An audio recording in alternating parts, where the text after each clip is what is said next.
Ladies and gentlemen, please be seated. We will start launching of the pandemic fund very shortly. Thank you.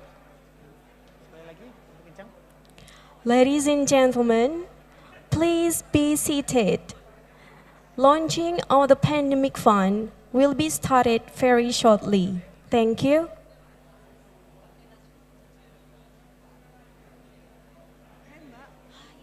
Oke, biar pada cepat waktu.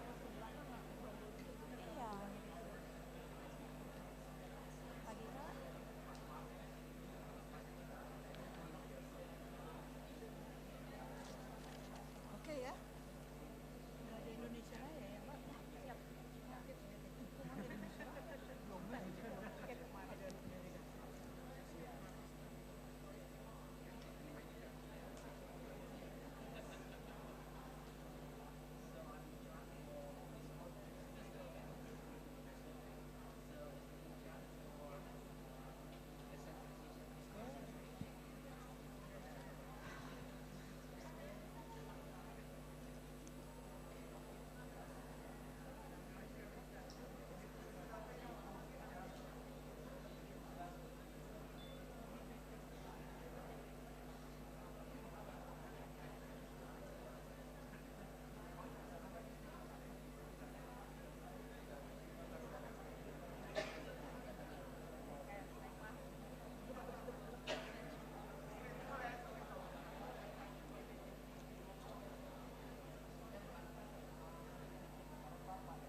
Good afternoon, ladies and gentlemen.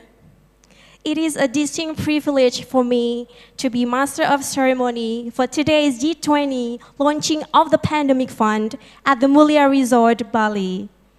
I, Karvina Widyopalupi from Ministry of Finance of Indonesia, would like to extend a very warm welcome to the President of Indonesia, Bapak Joko Widodo, Minister of Finance of Indonesia, Ibu Sri Mulyani Indrawati, Minister of Health of Indonesia, Bapak Budi Gunadi Sadikin, U.S. Secretary of the Treasury, Mrs. Janet Yellen, Minister of Economy and Finance of Italy, Mr. Giancarlo Giorgetti, Vice Minister of National Health Commission of the People's Republic of China, Professor Xiao Zuotao, Secretary of Ministry of Health and Family Welfare of India, Mr. Rajesh Bhushan, President of World Bank Group, Mr. David Malpass, Director General of the WHO,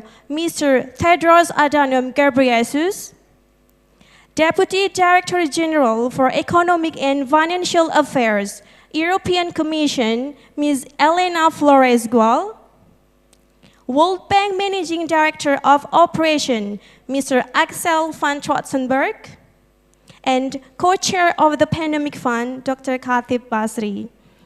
Om Swastiastu, Assalamualaikum warahmatullahi wabarakatuh. Welcome to the G20 launching of the Pandemic Fund here at the Mulia Resort, Nusa Dua, Bali.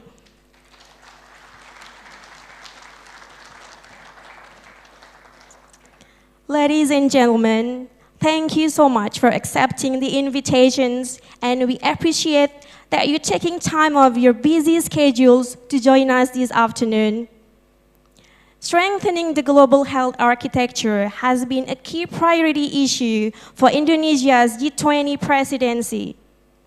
The new Financial Intermediary Fund, or FIF, for pandemic prevention, preparedness, and response, or PPR, has been officially established and named the Pandemic Fund.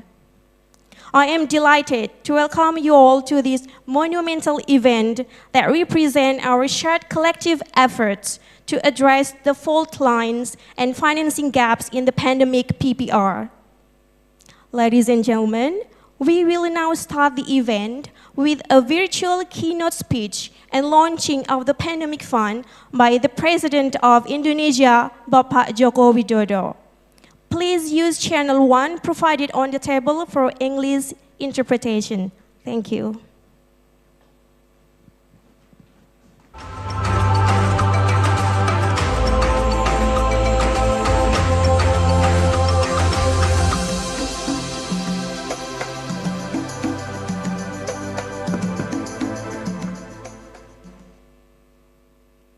Assalamualaikum warahmatullahi wabarakatuh. Salam sejahtera bagi kita semua, Om Swastiastu, Namo Buddhaya, Salam Kebajikan. Yang saya hormati para Menteri Kabinet Indonesia Maju, yang saya hormati para Menteri Keuangan negara-negara G20, dan yang saya hormati para pemimpin organisasi-organisasi internasional, para delegasi, para undangan dan hadirin yang saya muliakan. Kepada para delegasi yang hadir langsung di Bali, saya menyampaikan selamat datang di Indonesia dan terima kasih atas kehadirannya. Terima kasih pula kepada para undangan yang hadir secara virtual di acara ini. 3 tahun terakhir, kita menghadapi disrupsi terberat dalam seabad terakhir, pandemi COVID-19. Telah terbukti bahwa dunia tidak siap menghadapi pandemi. Dunia tidak mempunyai arsitektur kesehatan yang andal untuk mengelola pandemi. Oleh karena itu, kita harus memastikan ketahanan komunitas internasional dalam menghadapi pandemi. Pandemi tidak boleh lagi memakan banyak korban jiwa. Pandemi tidak boleh lagi meruntuhkan sendi-sendi perekonomian global. Dengan semangat itulah, presidensi Indonesia di G20 terus mendorong penguatan arsitektur kesehatan global untuk mewujudkan sistem kesehatan global yang lebih andal terhadap krisis, serta lebih inklusif dan berkeadilan. Untuk itu, dalam jangka pendek ini, pertama, dunia harus mempunyai kapasitas pembiayaan untuk mencegah dan menghadapi pandemi. Yang kedua, membangun ekosistem kesehatan yang tersinergikan lintas negara. Hadirin yang berbahagia, perihal pembiayaan dibutuhkan sebesar 31,1 miliar dolar Amerika Serikat setiap tahunnya untuk membiayai sistem pencegahan, persiapan, dan respon terhadap pandemi di masa yang akan datang. Ini hasil studi yang dilakukan Bank Dunia dan Organisasi Kesehatan Dunia awal tahun ini. Untuk itu, G20 telah sepakat untuk membentuk dana pandemi bagi kepentingan pencegahan, persiapan, dan respon terhadap pandemi.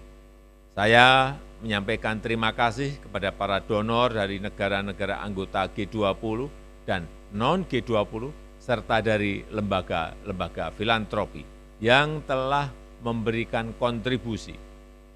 Namun, dana yang terkumpul masih belum mencukupi. Saya mengharapkan dukungan yang lebih besar lagi untuk dana pandemi ini.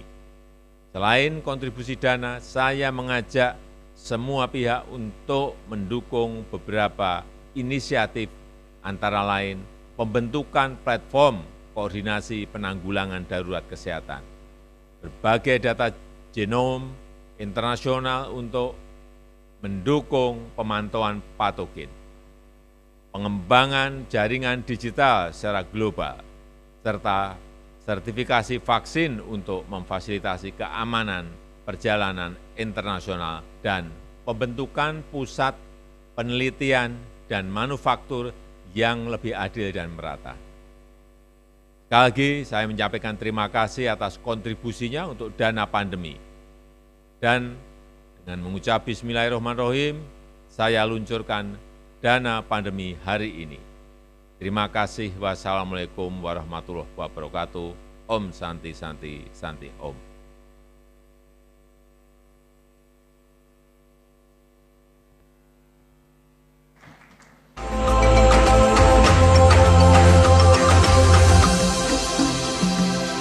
Ladies and gentlemen, we will now move to the next agenda. A welcoming remark from Minister of Finance of Indonesia. We would like to invite to the podium Minister of Finance of Indonesia, Ibu Sri Mulyani Indrawati. To Ibu Sri Mulyani, stage is yours.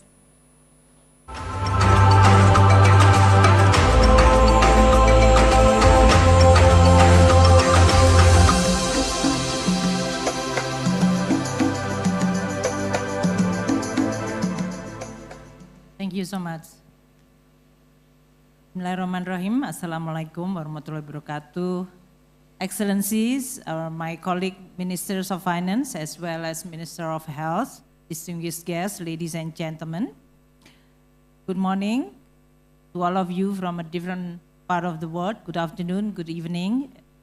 We are meeting today in a hybrid format, showing that although the world has yet to return to complete normality, it is recovering and keep also improving.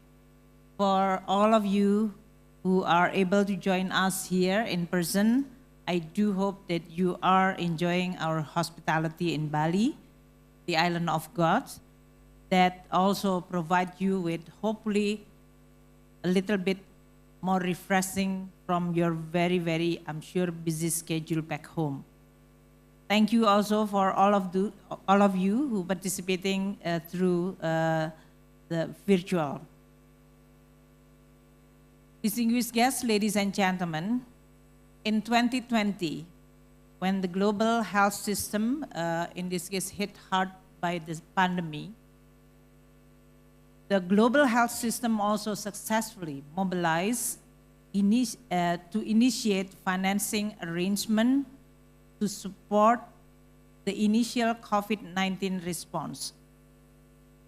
This was done through rapid and massive mobilization of financing by all government using mostly the fiscal tools, supported by monetary tools, but also the participation of the international financial institution.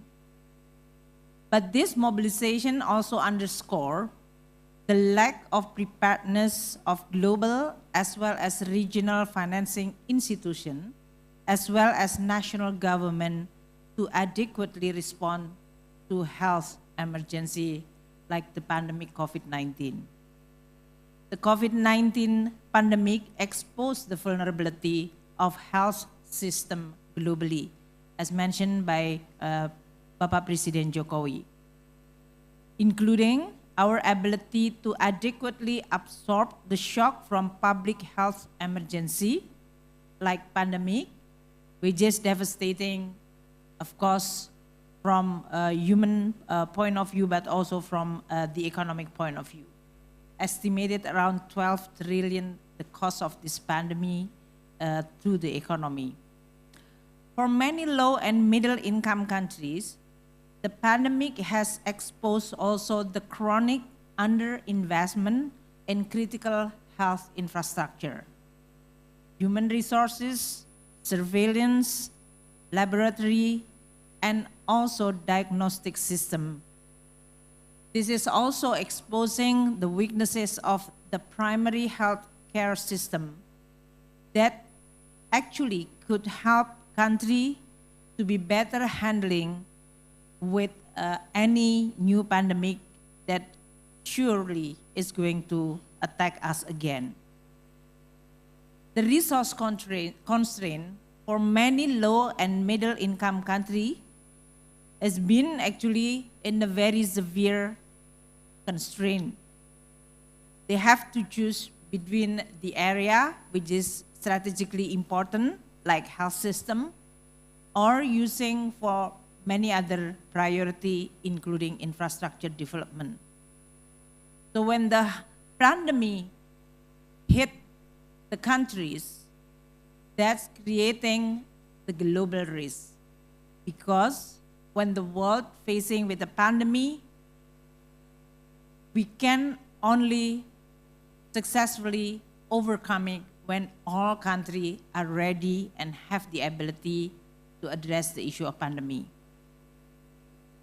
Given health is a global public good, this means that international financing must still play a very important role in supporting low and middle income countries so that they are going to be better prepared for future health shocks.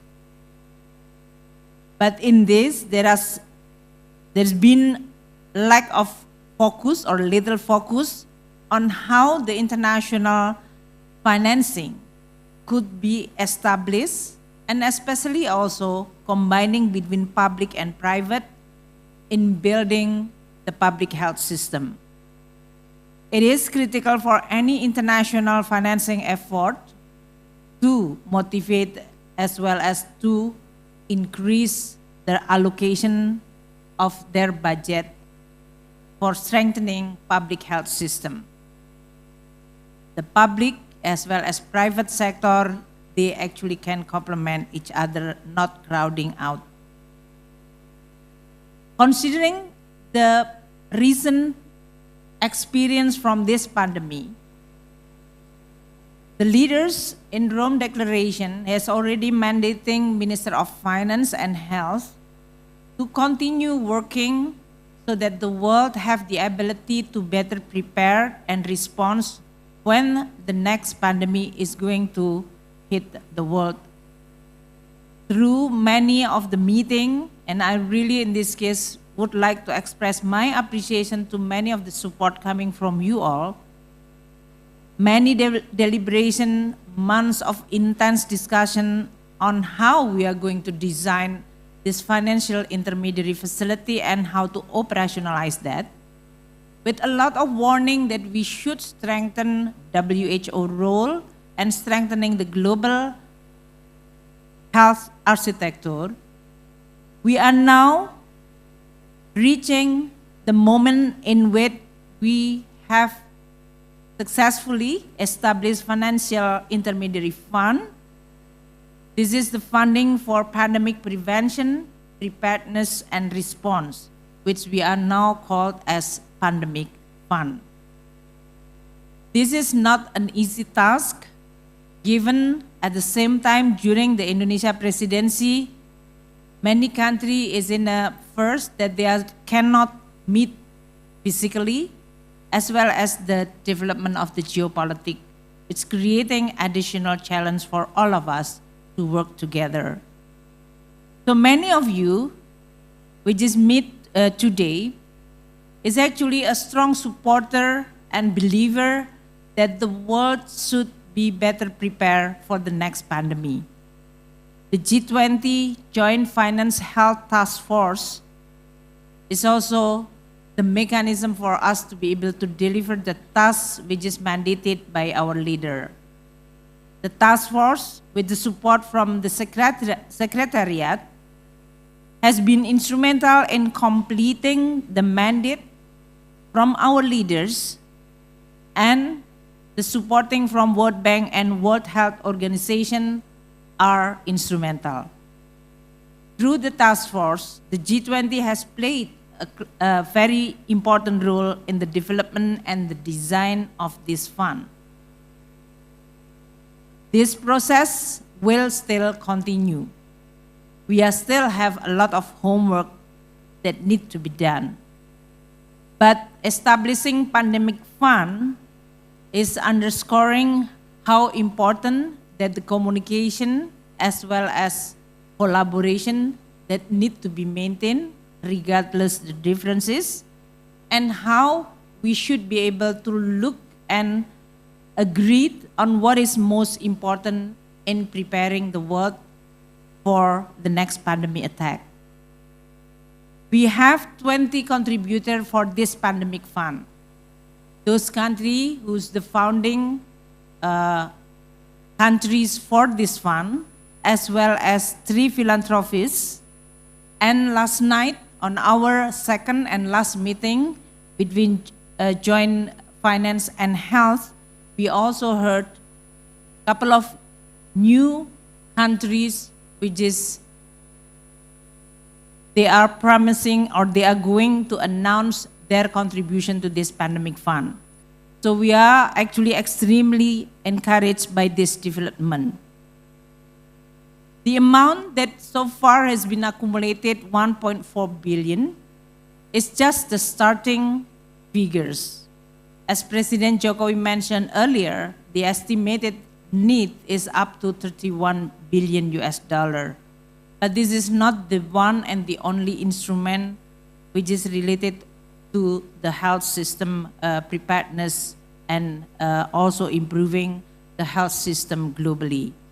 So this fund definitely is going to work together with other instruments in order for us to be able to develop our ability to prepare better for the pandemic.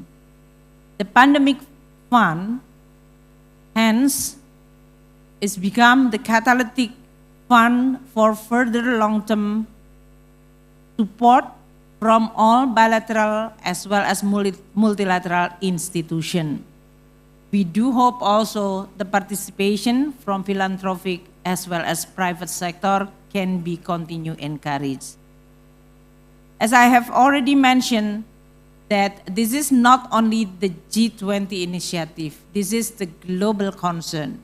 And that's why we are also delighted that many countries outside the G20 also participating in contributing to this pandemic fund. And we will have to continue build the inclusive governance, as also mentioned by all G20 members last night, and also strengthening the international health architecture. Ladies and gentlemen, with the launching of this pandemic fund, which is a very important milestone for all of us, this will provide a starting point for all of us to demonstrate to the world that G20 is able to produce a concrete action that can have a global impact.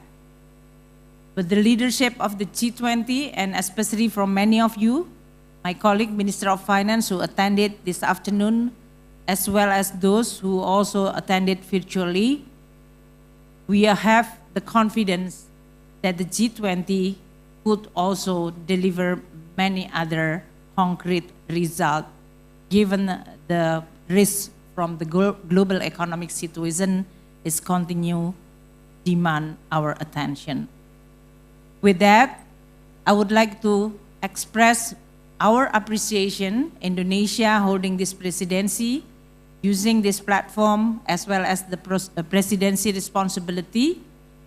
We would like to express our appreciation and thank you for all of your support whether this is from all the G20 members, invited countries, international organizations, and especially for the WHO and World Bank, who work tirelessly closely together with many major countries to be able to establish this fund. Thank you so much. Wassalamualaikum warahmatullahi wabarakatuh.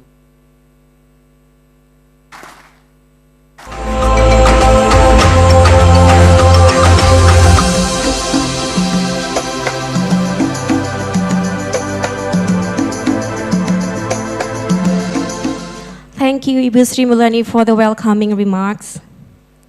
Ladies and gentlemen, we will now move to the next agenda. A second remark from the President of World Bank Group. We would like to invite virtually the President of World Bank Group, Mr. David Malpass. To Mr. Malpass, the screen is yours.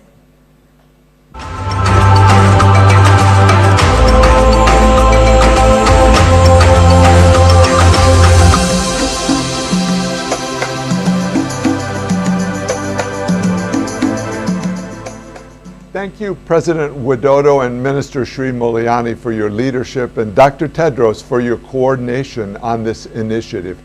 I'm now on my way to Bali, and I look forward to seeing you soon. It's great that today we are formally presenting the Pandemic Fund. We meet at a time of multiple crises: climate change, food, fuel, inflation, debt, and the Russian invasion of Ukraine. This new dedicated fund is an important tool that will support low and middle income countries and regions to become better prepared for global health crises. Moreover, we expect it will incentivize countries to prioritize their agenda and increase their own efforts. I thank the founding donors for their leadership and generous seed contributions.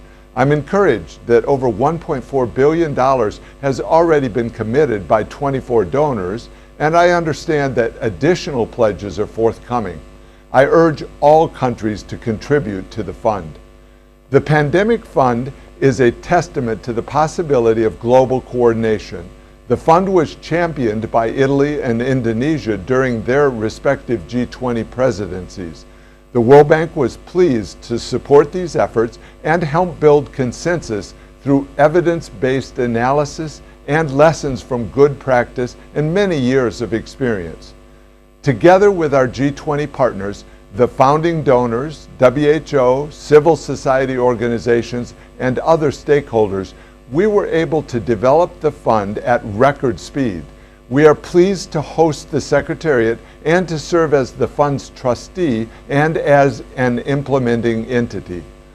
Through dedicated investments in pandemic prevention, preparedness, and response, the Pandemic Fund can help make the world safer.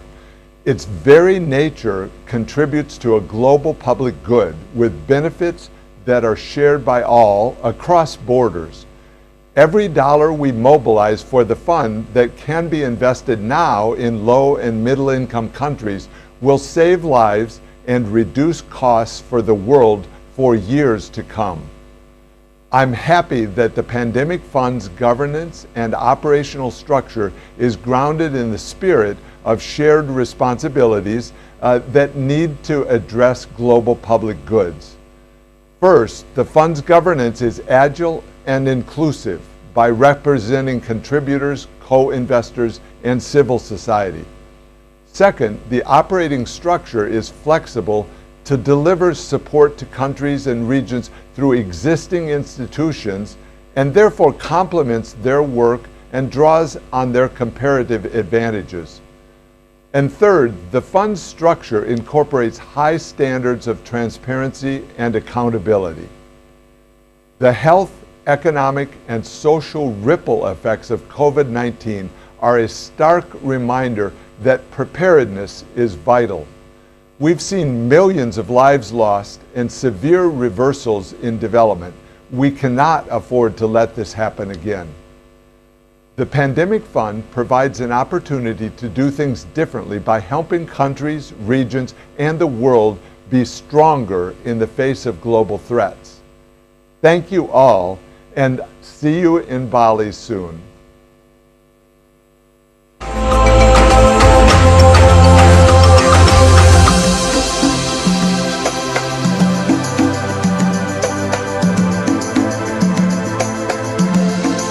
Thank you, Mr. Malpass, for the remark. We will now move to the next agenda. The third remark from the Director General of the WHO. We would like to invite virtually the Director General of WHO, Mr. Tedros Adhanom Ghebreyesus. To Mr. Tedros, the screen is yours.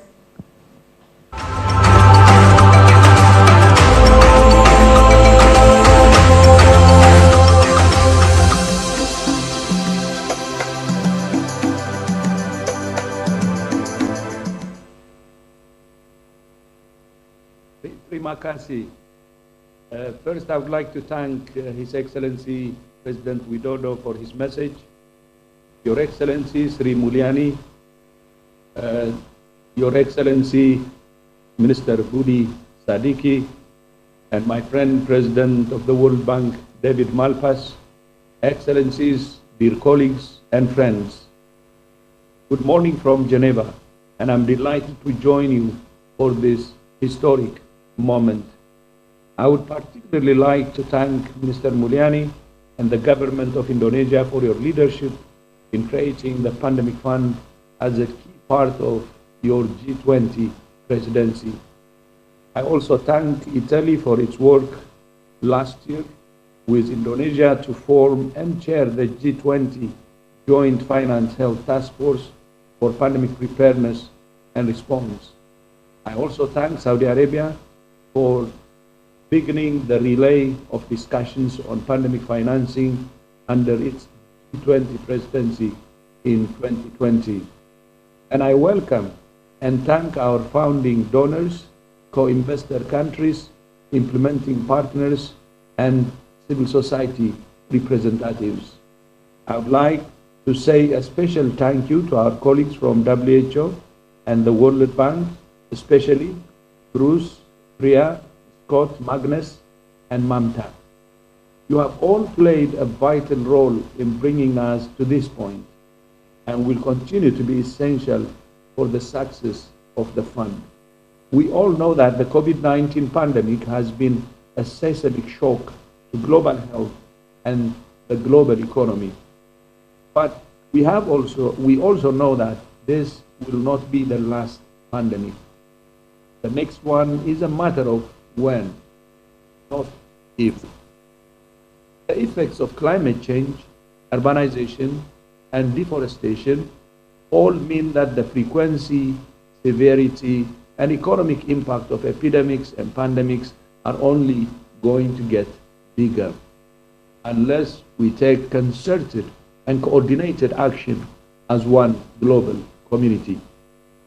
The suffering and loss we have all endured will be in vain unless we learn the painful lessons that COVID-19 is teaching us and put in place the measures to make the world safer. There have been multiple reviews of the global response to the pandemic with more than 300 recommendations. At the request of our member states, in May this year, WHO published a white paper with 10 key proposals for strengthening the global architecture for health emergency preparedness, response, and resilience.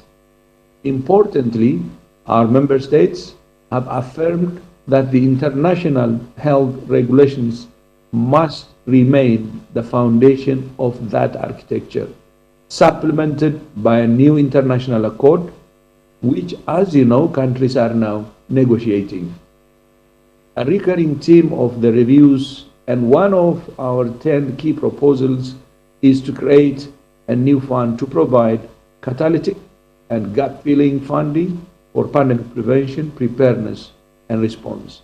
The vital role of the Pandemic Fund will be to rapidly close critical gaps in core capacities for implementing the international health regulations globally, regionally, and nationally. Crucially, countries must be in the driver's seat. The fund's primary aim must be to support national plans to close the gaps that countries themselves identify and to mobilize domestic commitment and financing. This will require careful analysis and prioritization. which will be the hardest job for the board and the technical advisory panel. As a custodian of the international health regulation, WHO looks forward to playing its central coordinating role as chair of the technical advisory panel and in providing technical leadership and guidance to the board. My thanks again to Indonesia and Italy and to all of you for everything you have done to bring us to this point. But this is just the beginning. Now we must work with urgency to issue the first call for proposals by the end of the year, to capitalize the fund adequately and to fulfill the fund's purpose for making the world safer. WHO is totally committed to playing our part to make the fund to make the fund a success and to build a healthier, safer, fairer future for all the people of the world. Thank you so much again. This is very historic. We're very happy. Terima kasih.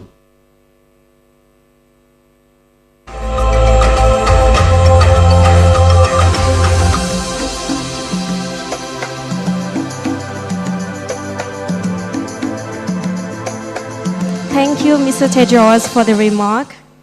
We will now move to the next agenda, the last remark from the World Bank Managing Director of Operations.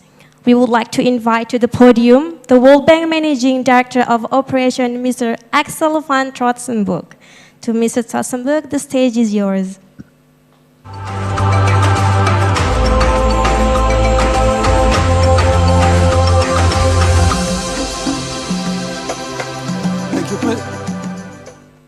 Thank you, President Widodo, Mr. Srimuliani, Mr. Budi. Thank you for your leadership on establishing the Pandemic Fund. I'm very happy to join here in Bali for the launch of this fund, which will be hosted by the World Bank, but will be operated together with the WHO. In that context, I really would like to thank Dr. Tedros for the great collaboration we have had with the WHO. Would also like to thank Bruce, who is here, and Mike, who are here in the room, for a great collaboration. I think the establishment of this fund is actually very good news worldwide, because this initiative demonstrates what multilateral cooperation can still achieve. And I think here Italy and Indonesia provided critical leadership under their respective G20 presidencies. I also would like to really thank Madam Secretary Yellen for her constant encouragement to set up this fund, with speed, to do it right, and to get it done. And I think we got it done, Madam Secretary, I think in record time. Thank you. I also would say I would like to really thank for the pledges that were made by 24 countries. This was record. I've been on the fundraising business. This is not easy, and we got that. And a particular thank you to the two largest donors who made a great effort, was the United States and the European Union. Thank you for this. As also David mentioned already in his remarks, it was speed that created this, but it was not compromising quality. We got a very good structure in place, but what I think this fund also shows is that the speed required an enormous amount of consultations and collaboration and focus.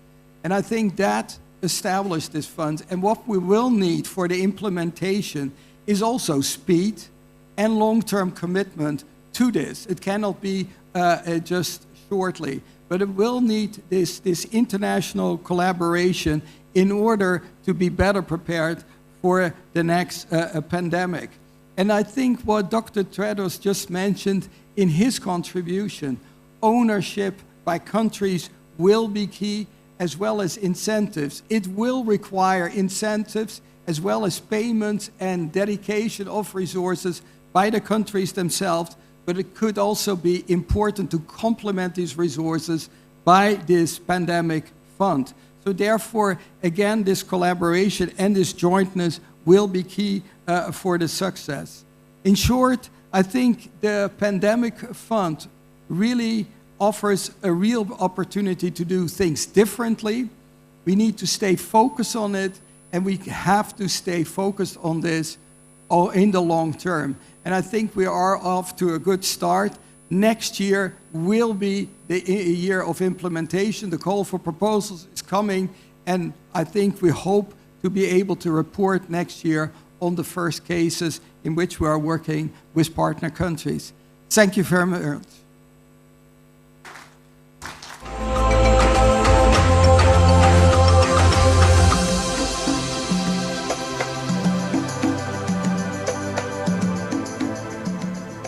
Thank you, Mrs. Schwarzenberg, for the remark.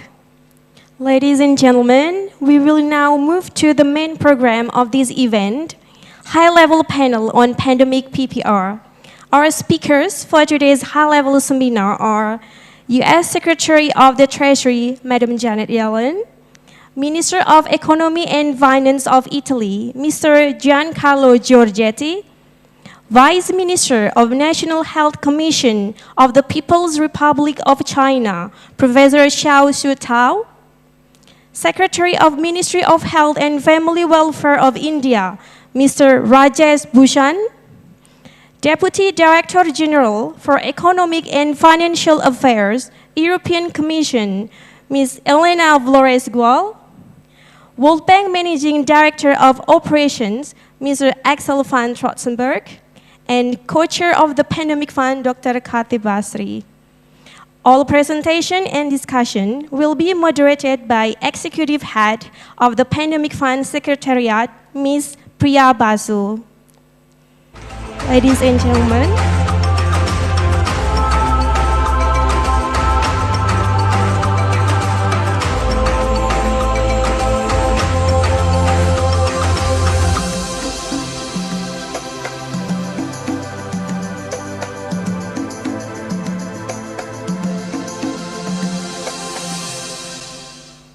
Ladies and gentlemen, let us welcome our moderator today, Ms. Priya Basu.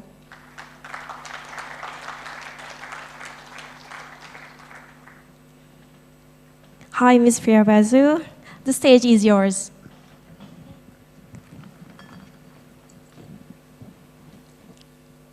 Thank you so much. May I invite the panelists to please join me on stage. U.S. Treasury Secretary Dr. Janet Yellen, World Bank Managing Director for Operations Dr. Axel van Trotzenberg, Deputy Director General for Economic and Financial Affairs, Ms. Elena Flores, Dr. Khatib Basri, former Finance Minister of Indonesia and co-chair of the Pandemic Fund Board. And we're also joined virtually by the Italy Minister of Economy and Finance, Mr. Giancarlo Giorgetti, by China's Vice Minister of the National Health Commission, Professor Xiao Shu-tao, by India's Secretary for Health and Family Welfare, Mr. Rajesh Bhushan. So good afternoon, everyone. It really is my honor to moderate this high-level panel on the launch of the Pandemic Fund. And we're thrilled to have with us a really star-studded panel. Thank you all so much for making the time to join us. Our distinguished panelists need no further introduction. Over the next 70 minutes or so, we will hear from our panelists on why the Pandemic Fund was created, why it's needed, what promise it offers, and what they would like to see it accomplished. We will have time for 2 rounds of questions and interventions, and then a last rapid-fire round. This event is being live-streamed, and we have people joining and watching from all over the world. Please use the hashtag #PandemicFund on social media of your choice to participate on online conversations. So without further ado, let me just start.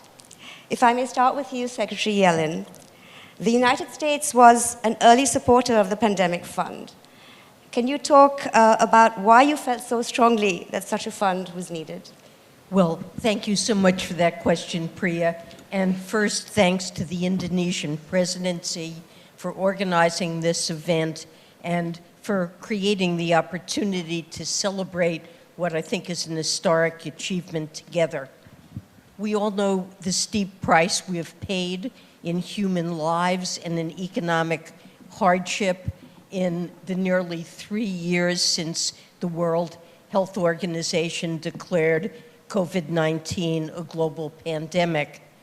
And we're also just beginning to understand some of its longer-term impacts and societal costs, such as the detrimental impact it has had on the learning outcomes of our children. So even as we recover from COVID-19, countries around the world are dealing with other outbreaks, monkeypox, Ebola, and doing their best to hold at bay the rise of new COVID variants. Public health issues are simply not going away, so addressing them is critical to our well-being.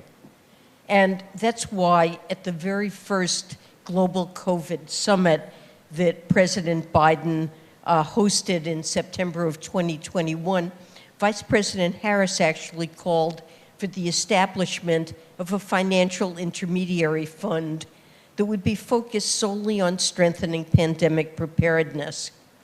Having now pledged $450 million to this fund, the United States is demonstrating the importance of preparation before the next pandemic, instead of reacting after it unfolds. The Pandemic Fund is a new and vital tool to help prepare for future pandemics that could threaten lives and livelihoods everywhere around the world. And I think crucially, the fund will help catalyze additional investments in pandemic preparedness and enhance coordination among key partners.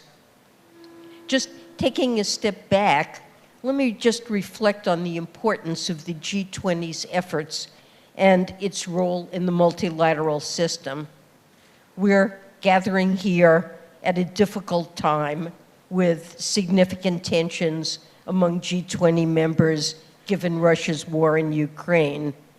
And it's easy for commentators to question the effectiveness of this forum.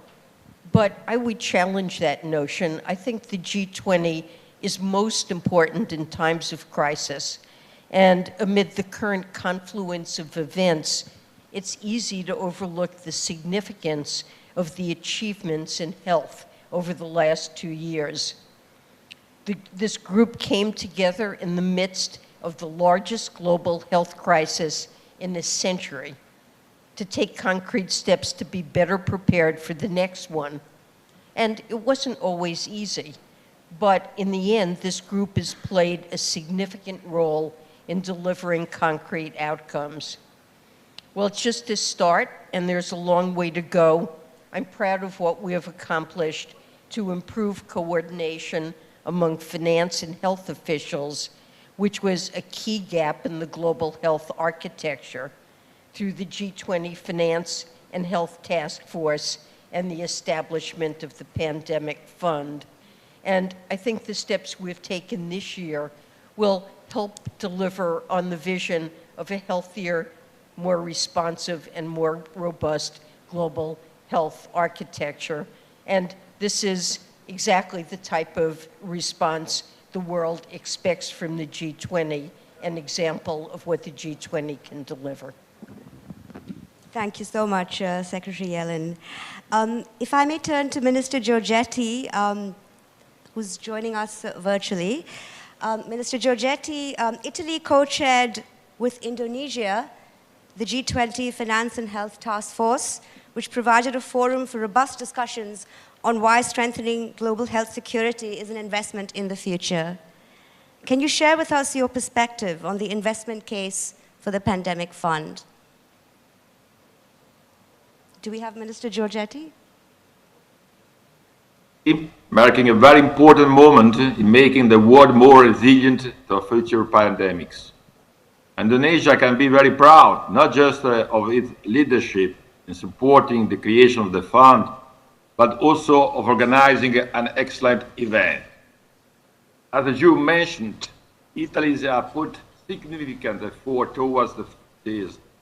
First, as a G20 presidency, and then supporting Indonesia's G20 presidency as co-chairs of the task force. Italy has a long history of giving impulse to important initiatives in global health. Back in 2001, as G8 presidency, we were involved in the establishment of the Global Fund to fight AIDS, tuberculosis, and malaria.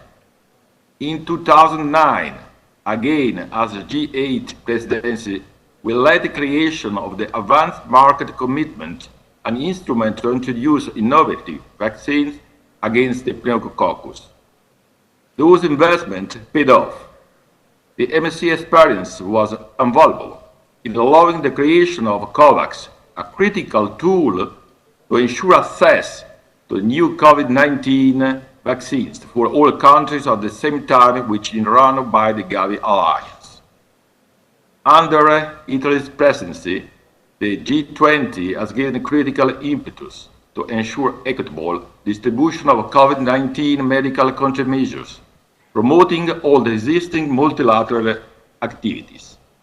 Finally, in my previous role, I have personally been a strong supporter of the establishment of the important project of common European interest in the field of health. Overcoming market failures and pushing the boundaries of innovation through public-private partnership will bring positive spillovers, not just as for a European economy, but also for global health. At the same time, it was clear that dealing with the current pandemic was not sufficient. The events of 2020 showed all. Thank you very much, Minister Giorgetti. If I can turn to Professor Chow, who is joining us from China. Are you able to hear us, Professor Chow? Great. So China is a founding donor of the Pandemic Fund. It would be great to hear from you reflecting on your lessons from COVID-19, why you believe this fund is needed. Distinguished ministers, ladies and gentlemen, it's my great pleasure to participate in the launching of the Pandemic Fund. China would congratulate Indonesia on your leadership demonstrated during your G20 presidency in 2022 and on the successful establishment and operation of the Pandemic Fund. The current COVID-19 pandemic has exposed technical and funding gaps globally in pandemic PPR, as well as uneven access to VTD, vaccines, testing, and diagnostics. In order to fill the above-mentioned gaps, China believes it is imperative to establish a dedicated and sustainable source of funding for global pandemic PPR. China believes the fund is an important measure to implement the consensus of G20 Leaders Summit. It will help meet the urgent needs of developing countries in the health sector, while helping them enhance their capabilities in response to major public health emergencies. The fund is expected to help ensure the central role of WHO in global health governance, fully mobilize all sources of funding, and jointly safeguard life and health of mankind. At the same time, the purpose of the fund is in great alignment with the Global Development Initiative proposed by President Xi Jinping at the 76th UNGA. China hopes the fund will become a useful complement to existing public health financing mechanisms without fragmentation and duplication, with a view to enhancing global capabilities in response to major public health emergencies, to make positive contribution to health and well-being of mankind, and to build towards a community of shared health for mankind. China is ready to work with all the other G20 members to ensure the long-term success of the fund? Thank you. Thank you so much. My next question is to Secretary Bhushan from India. Secretary Bhushan, are you able to hear us? Yes. In your view, what gap in the global health architecture does the pandemic fund fill?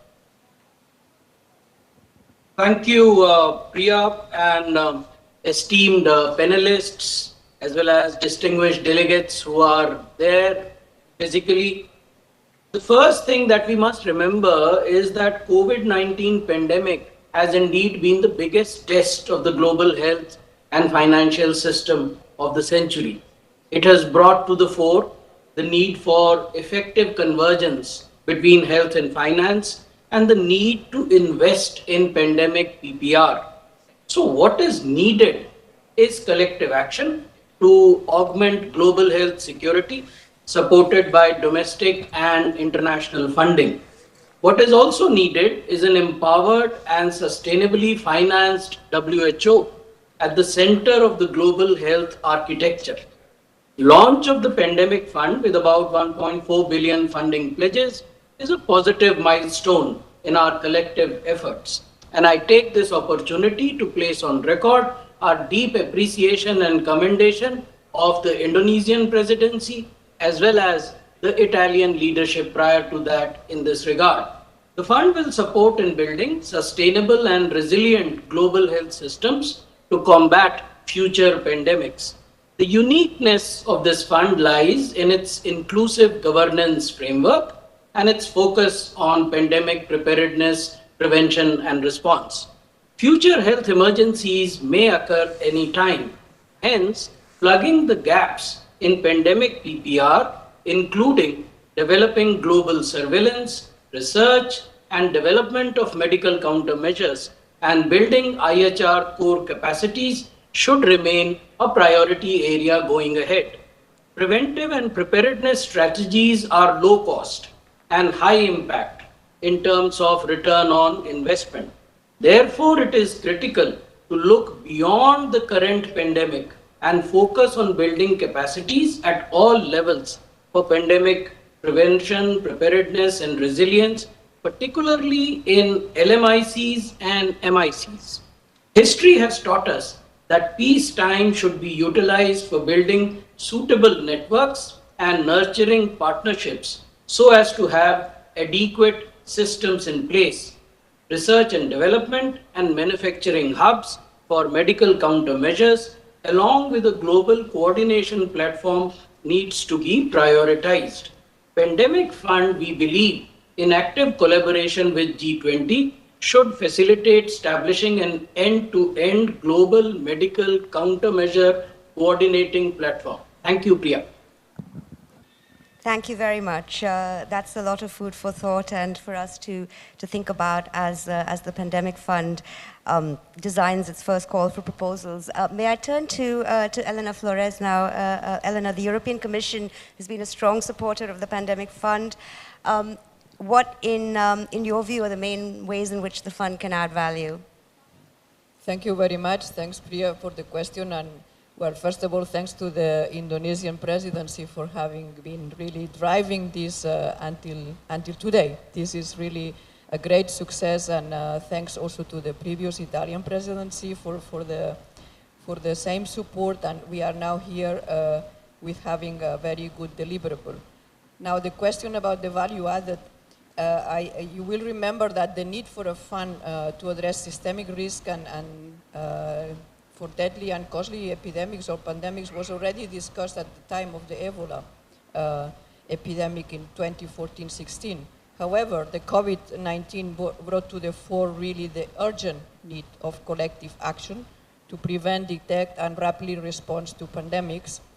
And as has been many times said, and we all know, this is not going to be the last one. So it's really critical that we are in a position to mobilize financing in an effective and equitable manner in order to be better prepared for the next pandemic. Now, we have been committed, the European Commission and the European Union, since the very beginning. We have been a strong supporter because we really believe.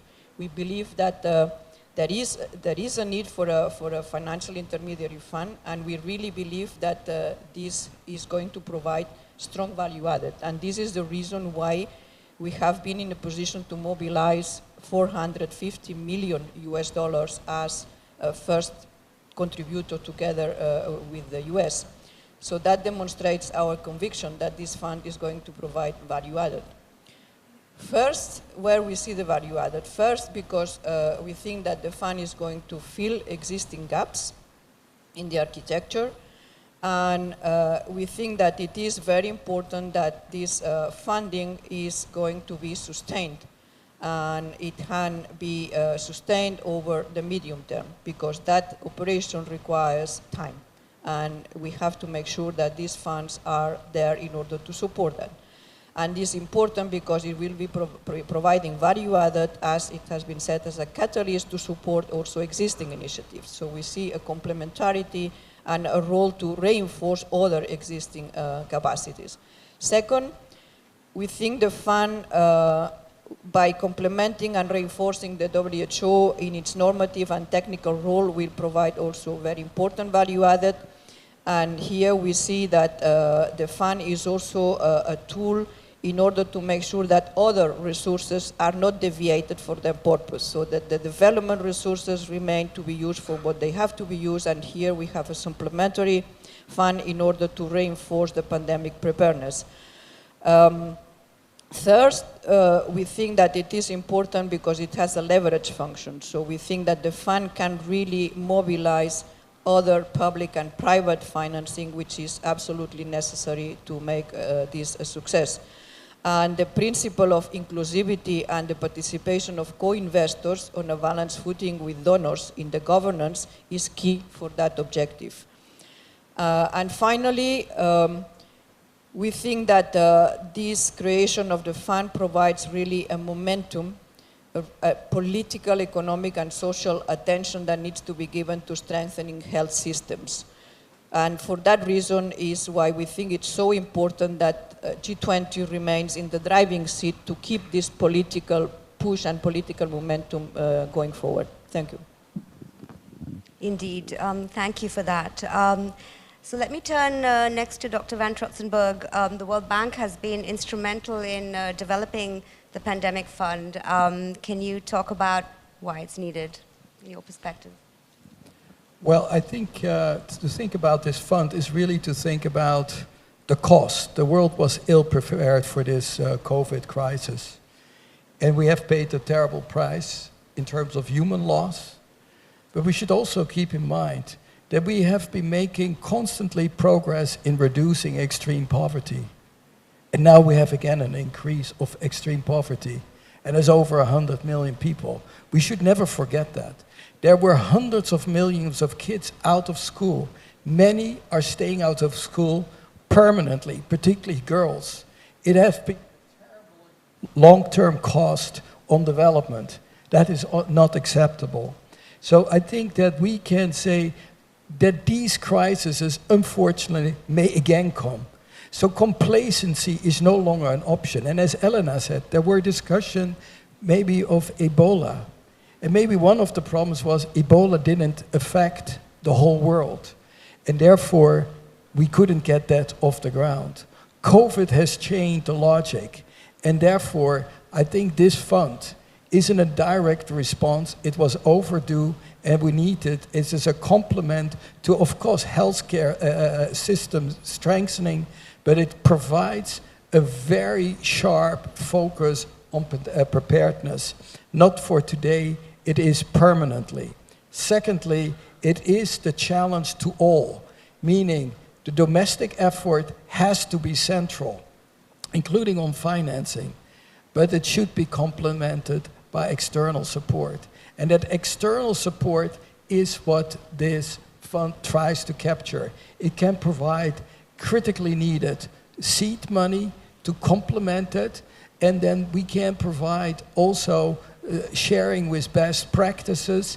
That's the reason that this fund provides also a wonderful new opportunity of collaboration with the WHO, with other UN agencies, with bilateral agency. Nobody has it all, the package. We'll need to complement each other where everyone is sitting.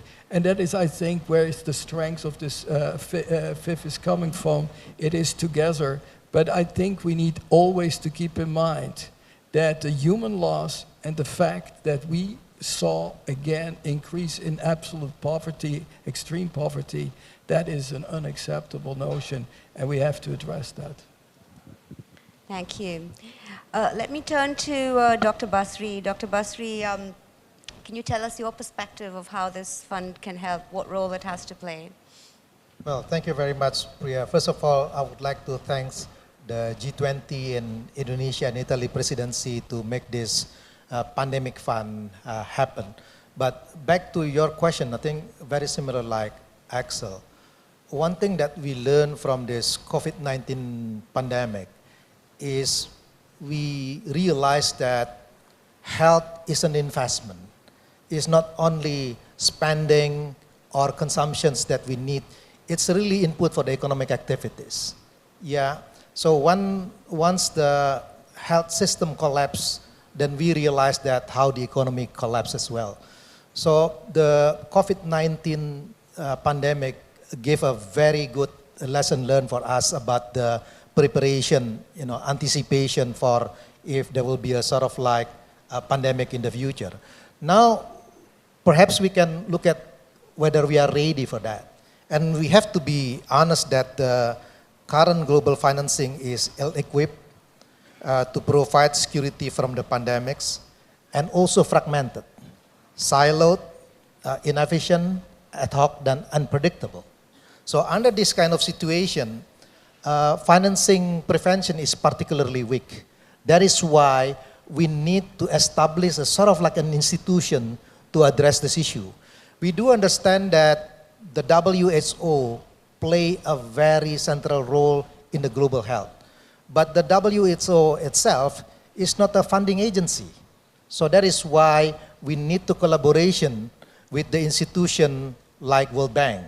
Yeah, that's the reason why this establishment of this pandemic fund somehow could bridge the issue of the sustainability of the funding and also the addressing the concern of the pandemic on the other side. And I think this pandemic fund has a unique role to making the world safer because it is investment in the global public goods. And as President Malpass mentioned in his remarks, investment on strengthening the pandemic prevention response in low and middle income countries, these will save millions of lives and also money in the future. And the way we look at it, this decision is not only that, I think this is the first time that the international community come together to invest on fundings for the prevention, preparedness, and response in developing countries. So this is something that very important. This is the testament of the multilateralism in the midst of many doubt about the issue of the multilateralism at this moment. So with that, I think this is a very important milestone and achievement. And I would like to say also in addition to that, we are facing about multiple crises and competing priorities. If I'm not mistaken, Secretary Yellen mentioned about it as well, a couple of months ago. And this new fund is dedicated PPR to help the international community to maintain, to secure funding, for the financing agenda. So, and in addition to that, it also will encourage the country to prioritize PPR and increase their own efforts. So I'll back to you, Priya. Thank you very much. Thank you so much. So we've heard a very compelling case for the fund. We've heard from all of you on why it's needed and how it can help. And I think underscoring all this is COVID-19 was a wake-up call. Let's not fall into yet another cycle of panic followed by neglect. Let's do something now and make sure that the pandemic, the next pandemic that could be round the corner, is a pandemic that the world is much better prepared to handle. So thank you all for those very thoughtful ideas and comments on the first question. Let's turn now to the second round, which is more about kind of forward-looking. But let me again start with Secretary Yellen. How does the pandemic fund structure help the world prepare better for future pandemics and drive the potential for success? Well, thanks, Priya. Thanks, Priya. Let me start by underscoring just how important it is to be establishing a financing mechanism that's designed to fill gaps in pandemic preparedness and to do it in a way that both complements and reinforces the existing global health architecture. We considered a range of financing mechanisms and ultimately decided to support a financial intermediary fund because of its flexible structure and its ability to work through an array of implementing entities to fund pandemic preparedness. And I think the fund's principles provide the foundation for its success. First, it's designed to complement existing institutions. While we don't know where the next pandemic will come from or how it will manifest, we know the pandemic fund will be most effective when it buttresses the work of existing institutions. And that's why the pandemic fund is not adding another institution to an already fragmented global health architecture. Instead, its purpose is to channel resources through organizations with a strong track record, and its aim is to increase collaboration among these entities.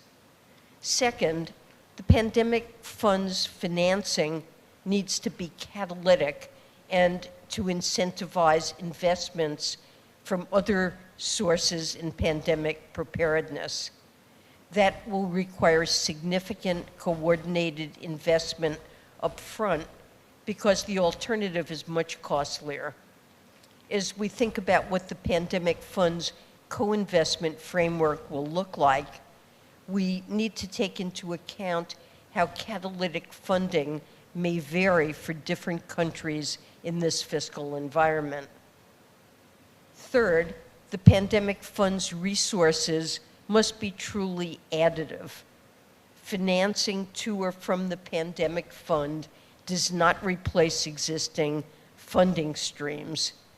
It allows for flexibility and innovation on top of the core work that is already happening.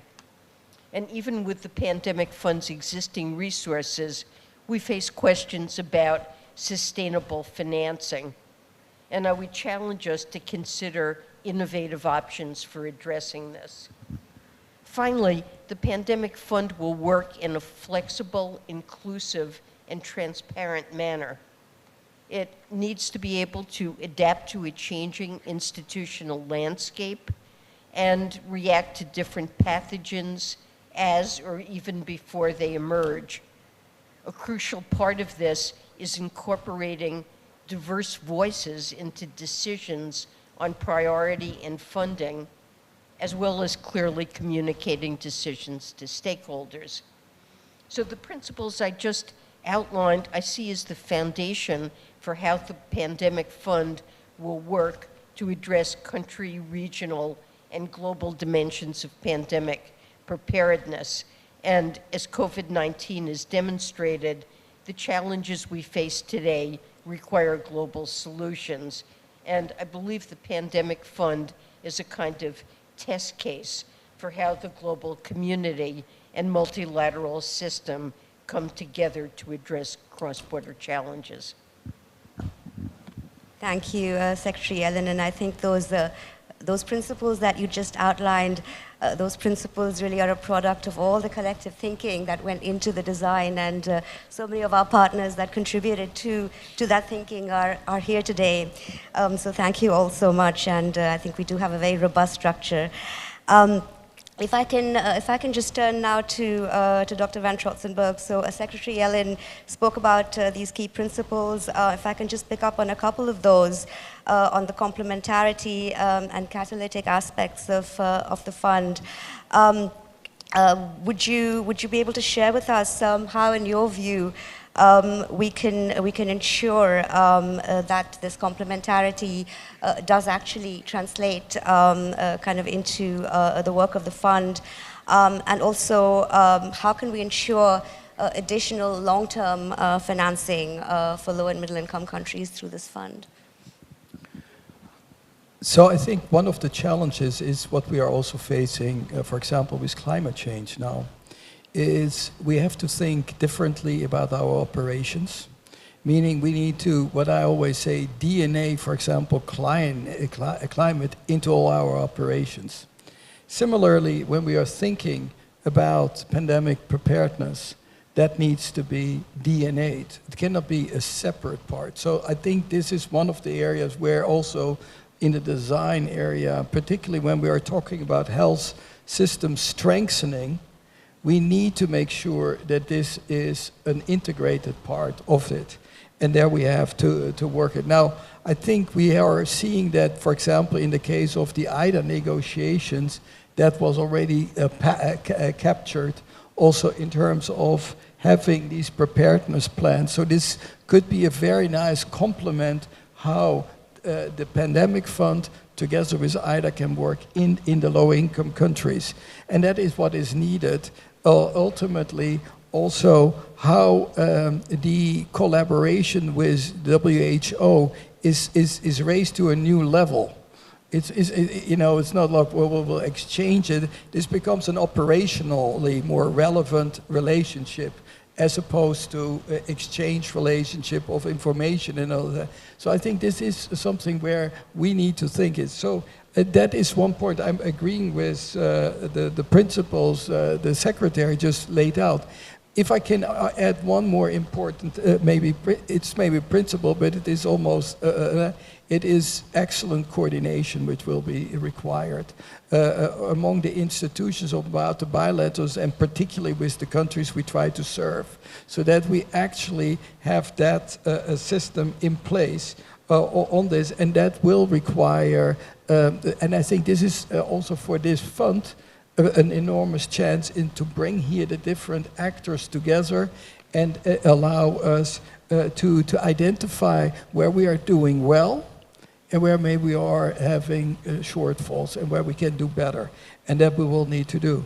I think we need to think also broadly, for example, the One Health initiative that have this, and see how these efforts can complement each other well.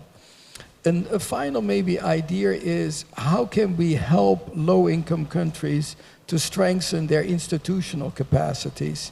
And I'm also thinking of the international thing of, for example, Africa CDC that has been going, and I think they have been making good progress, but they need further support. And that could be a very important force in implementing, following, and bring that when you just mentioned sustainability, it's not only on the financing, it is also the institutionally sustainable efforts that we need to ensure. The last question, I think the Secretary, about additionality. That is the most painful question, because these days everybody is stressed fiscally. And so we really need to see how we can ensure that additionality. But we need to have a sharp focus on this. I would agree that we may actually need to monitor that carefully so that indeed there is not a substitution exercise going on, but that it is truly additional. That needs to be ensured. Thank you for that. We have a challenge ahead of us, and we'll make it happen. I wanted to ask Mr. Bhushan now to tell us a little bit about this principle about sort of incentivizing countries to put in more money, that has been also central in the design of this fund. We've been saying that the grant funding that the pandemic fund would provide should help countries prioritize their health systems and increase their own efforts to strengthen PPR. So it would be really great to have your perspective from India on how to make this happen. Pandemic Fund is a successful example of collaboration for management of any future health emergency. And the world, we must admit, has gained a lot in terms of understanding of pathogens, including the fact that future health emergencies or pandemics would occur sooner than later. Given that almost 70% of infectious diseases are of zoonotic origin, strengthening One Health framework should be a key priority for prevention and control of health emergencies. It must be supplemented through systematic, multi-sectoral collaboration between human health, animal health, and environment sector.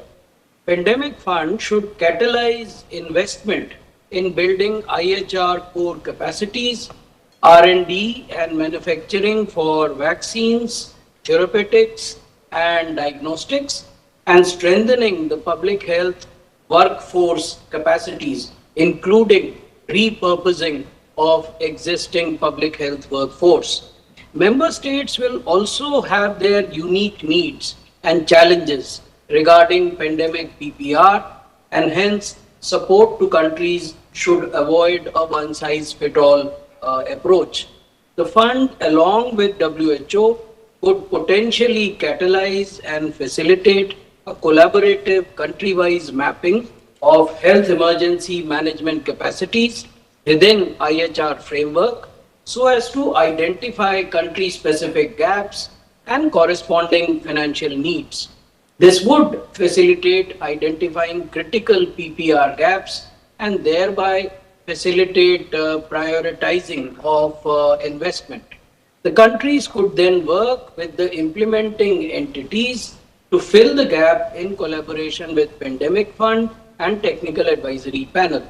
The Pandemic Fund would thus further spur and encourage country-level PPR investment on identified priorities, supplemented by additional resources through the Pandemic Fund.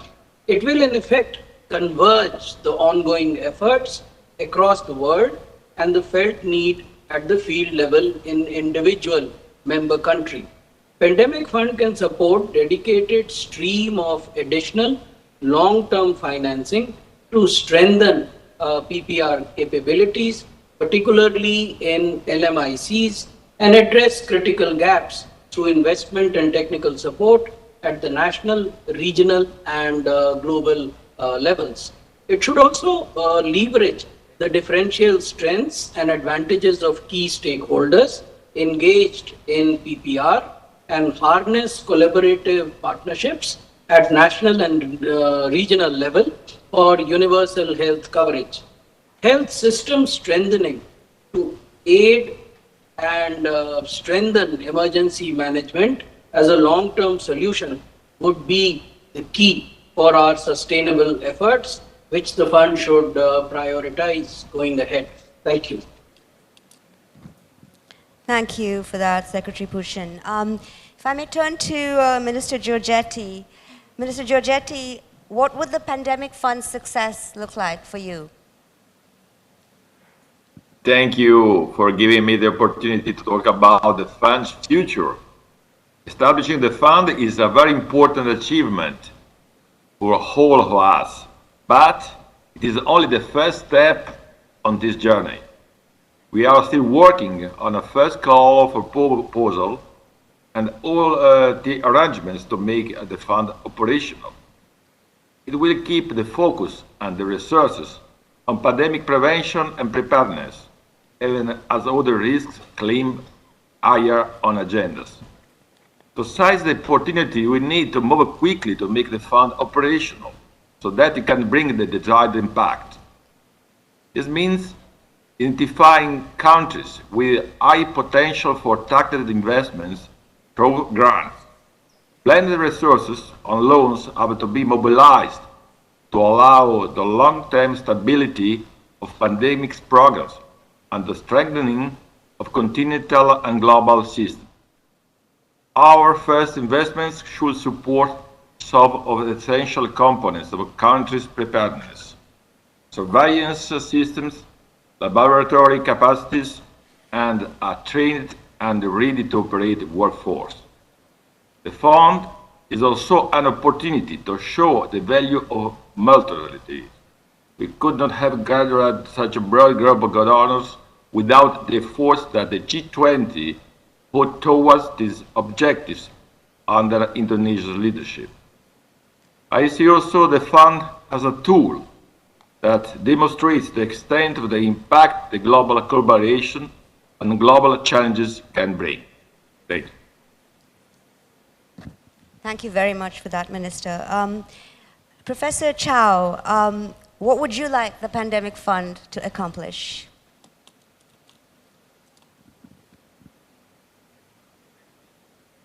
Dear colleagues, dear ministers, the smooth running and operationalization of the fund has fully demonstrated the common aspirations and practical action for all parties to strengthen collaboration against pandemics and build towards the community of shared health for mankind.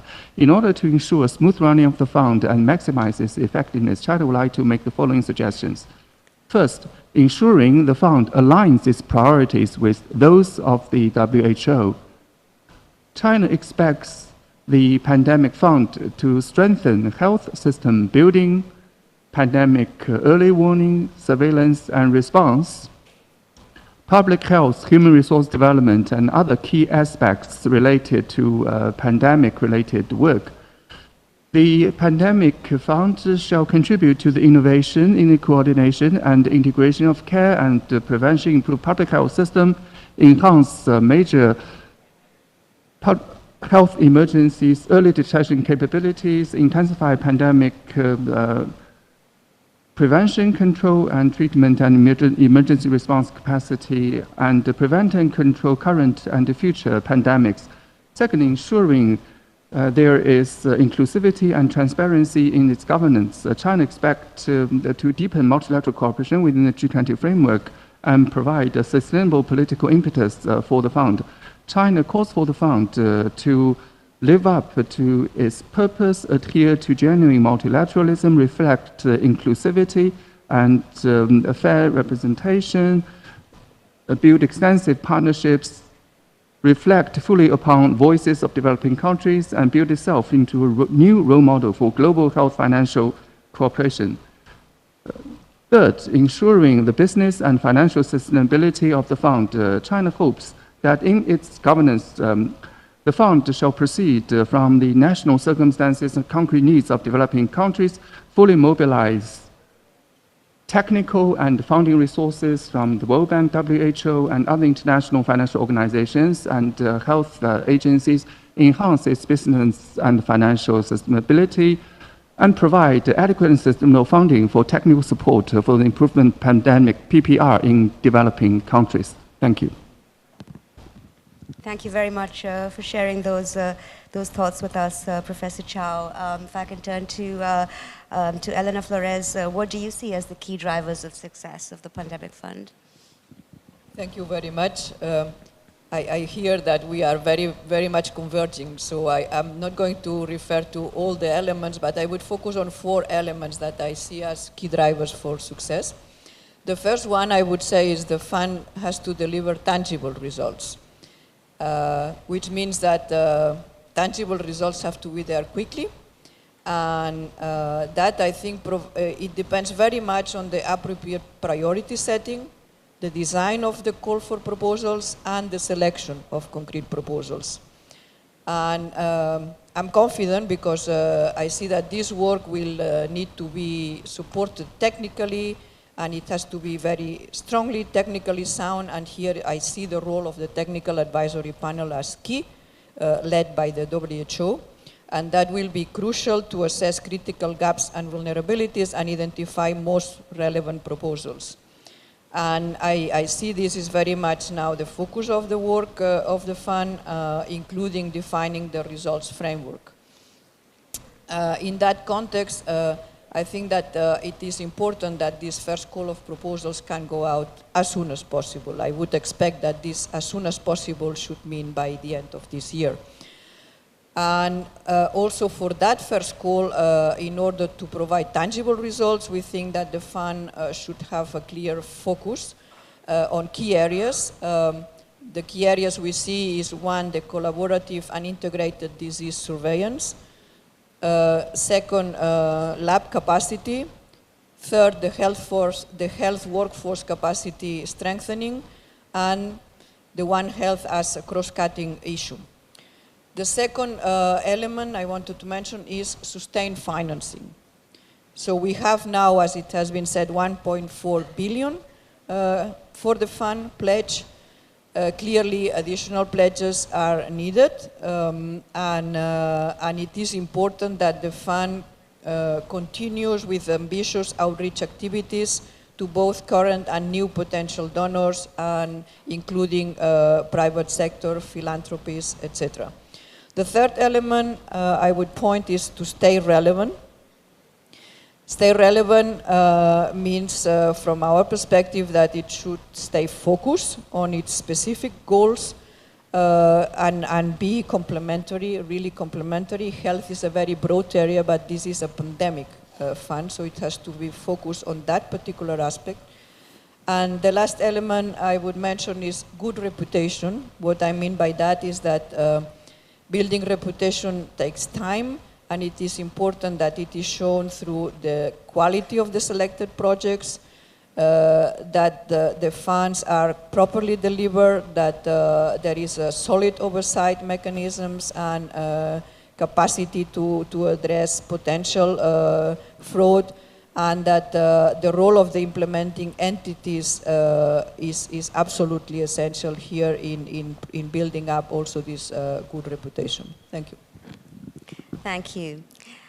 If I may turn to Dr. Basri now, much has been achieved in a short period since the Pandemic Funds Board met for the first time on September 8th and 9th. Could you speak about some of the key achievements and what lies ahead, the priorities for you that lie ahead? Thank you very much, Priya. First, perhaps allow me to mention about the key principles of this institution. There are about three main principles related to the issue of governance and operations. The first one is inclusive. The inclusivity is very important, and we can see about the proportion of this configuration of these voting seats, for example, consists of donor countries, co-investors, philanthropy, private sectors, and also the civil service organization.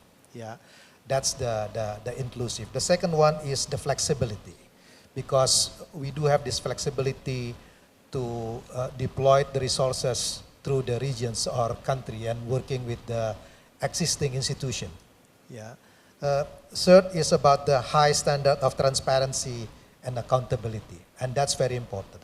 So based on these three principles, we continue to work, and then a couple of things that I can update you, that the governing board has adopted and agreed about 4 important documents. The first one is governance framework.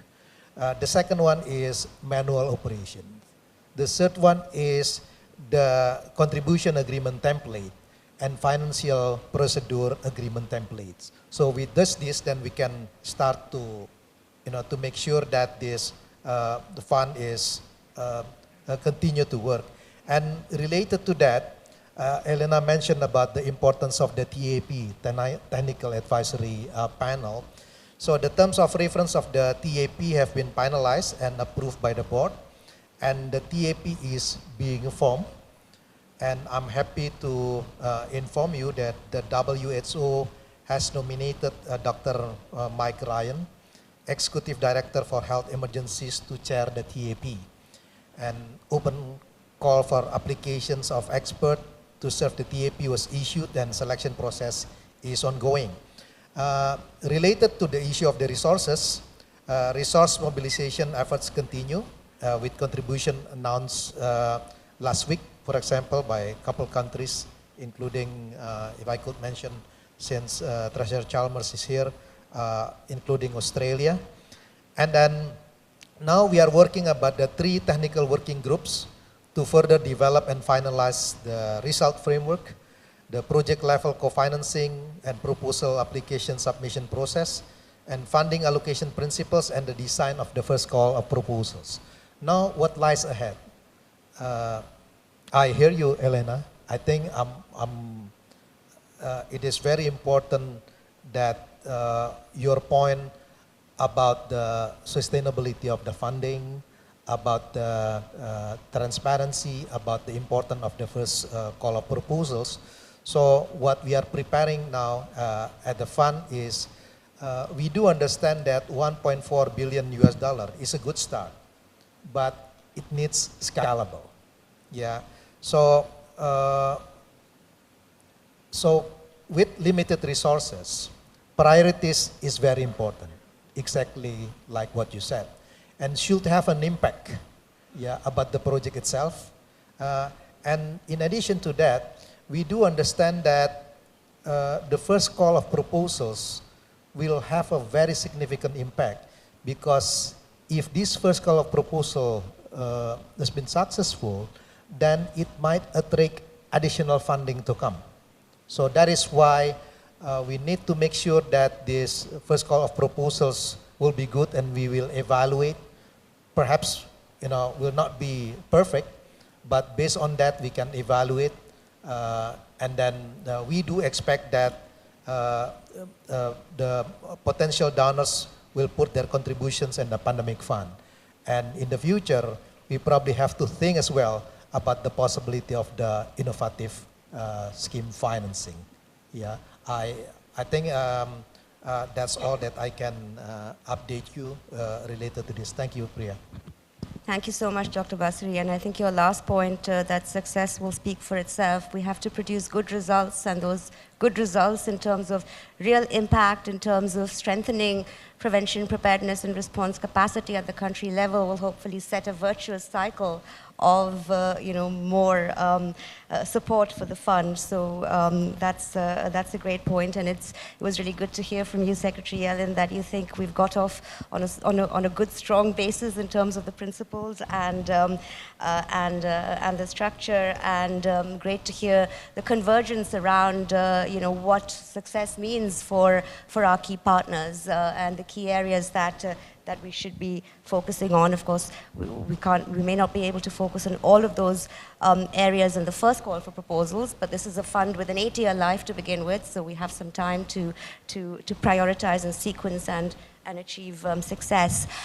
Before we move on to the third round, I'd like to call upon the Australian Treasurer, Jim Chalmers, is here with us today. Australia is a founding donor to the fund, and thank you, Treasurer Chalmers, and you just announced a top-up yesterday, so thank you for that. So the floor is yours.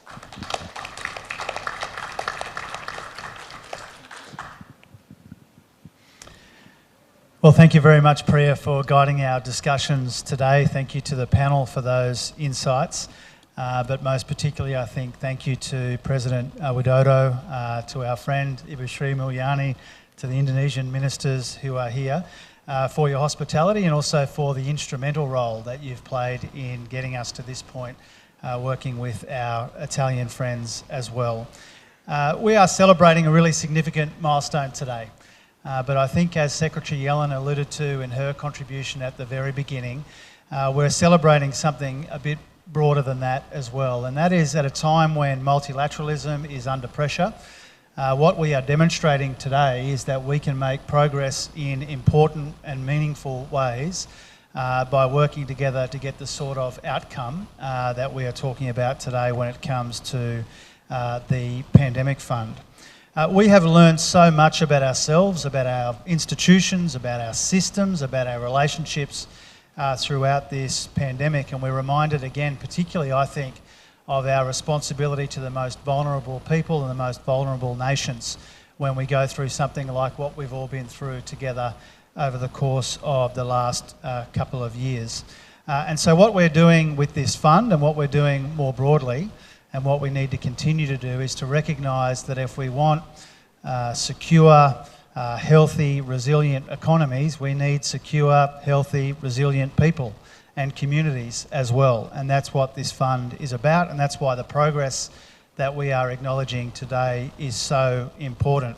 If you think about it, just this year, we've agreed the Financial Intermediary Fund, negotiated the governance arrangements, garnered over $1.4 billion in pledges, and established and launched this new pandemic fund. And that's before you get to the very specific developments that Dr. Basri ran us through a moment ago as well. So it is worth acknowledging and celebrating that progress.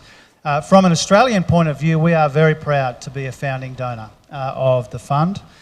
We acknowledge the other 23 countries who've made a contribution already, and we are really pleased that we could change our initial commitment from $15 million to 50 million Australian dollars. And I think in particular, we welcome the inclusive nature of the fund, the way it's being designed, the way it will be implemented, to make sure that it is as inclusive as possible from an institutional point of view, but also when it comes to our brothers and sisters in the Pacific in particular, very near and dear to Australian hearts. And so I'm pleased to see the way that has been incorporated. We're looking forward to playing a part in the implementation of the fund and to the first call for projects as well. And I'll finish on this point. We don't know, nobody in this room knows precisely what the next pandemic will look like, but we do all know, every one of us knows, that we need to be much better prepared for the next pandemic than we were for the last one. And that's why today is so important. It's why I'm really quite proud that Australia is part of this effort, and why I congratulate and thank all of you, but particularly our Indonesian friends, for getting us to this point. Thank you very much.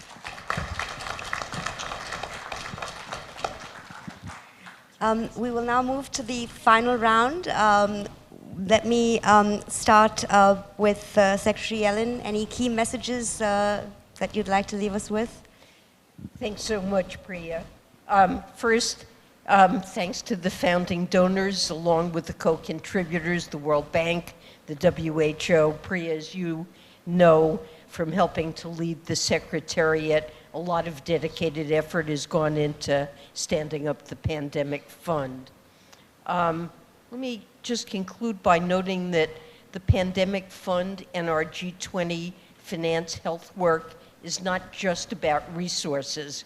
It's about increased collaboration and cooperation across the multilateral system. It's easy for the world to forget the role that groups like the Financial Stability Board have played in preventing global financial crises, and I see similar potential for the G20 Finance Health Task Force. The establishment of the Pandemic Fund is just the first concrete deliverable.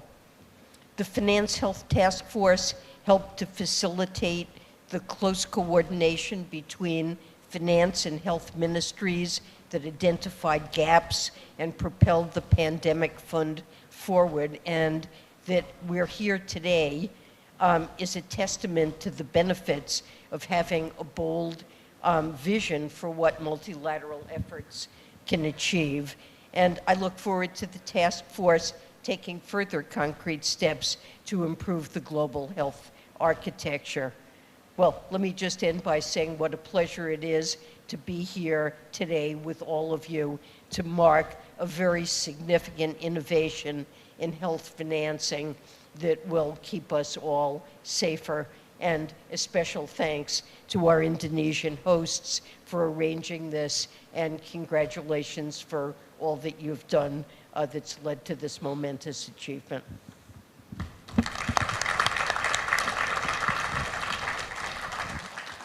Thank you, Secretary Yellen. Minister Giorgetti, final words from you.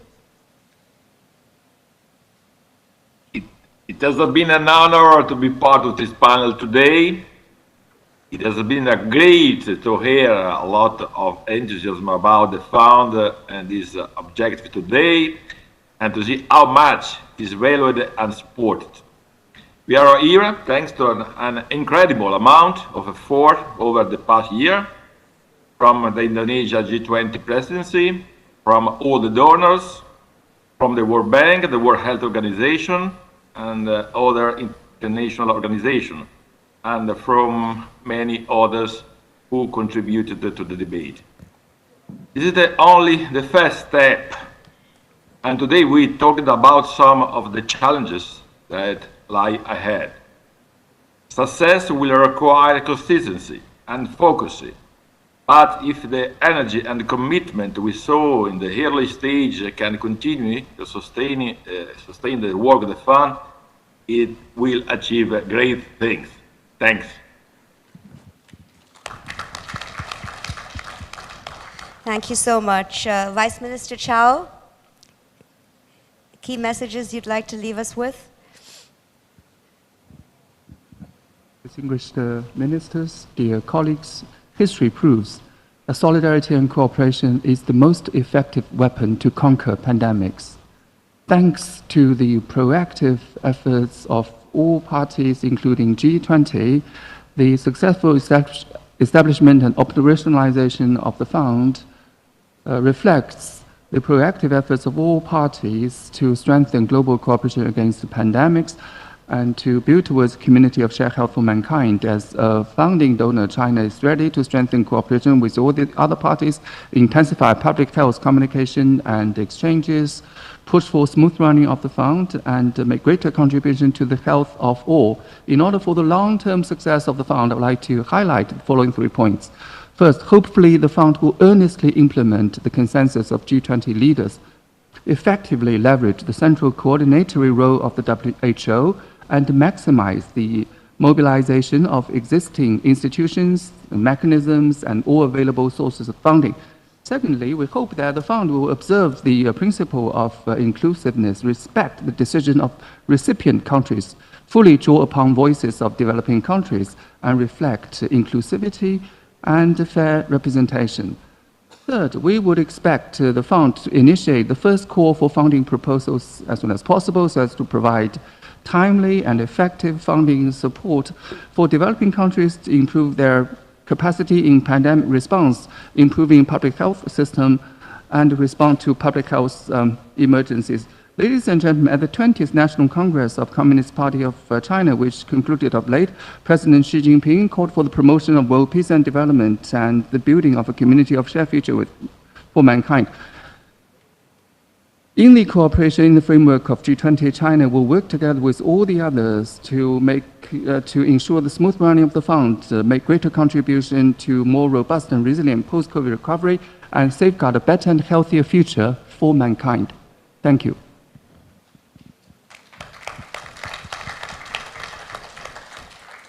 Thank you very much for that, Secretary Bhushan. Thank you. Let me take this opportunity to applaud and commend the collective effort of all G20 members as well as all other stakeholders, which enabled this milestone to be achieved. Going ahead, we feel that fund should aim to invest in creating an IT-enabled, comprehensive global pandemic management platform encompassing every step of health emergency, from surveillance, containment, clinical management, including medical countermeasures, to provide robust data-driven insights to countries to manage future health emergencies. Creation of medical countermeasures, R&D, and manufacturing hubs need also to be prioritized by the fund. Transitioning from Indonesian presidency to Indian presidency, India would like to continue the momentum built by Indonesia, Italy, and the past presidencies with a view to consolidate and build on the efforts which have already been initiated. Honorable Prime Minister of India, Shri Narendra Modi, while unveiling the logo for G20 Indian presidency, underlined that India will be guided by the overarching philosophy of one earth, one health, and one future in its endeavor, and we take this opportunity to reaffirm our commitment to this philosophy. Thank you. Thank you so much for that. Deputy Director General Flores, last words from you, key messages. Thank you very much. Well, first of all, I would like to praise the effort of the G20 leadership and the work of the G20 Joint Health and Finance Task Force that have made it possible. And I would also like to thank everybody that has been involved in this operation from all levels, because it has been a very huge effort done in a very short period of time, and I think every single actor has been critical in making that happen. So thanks to all.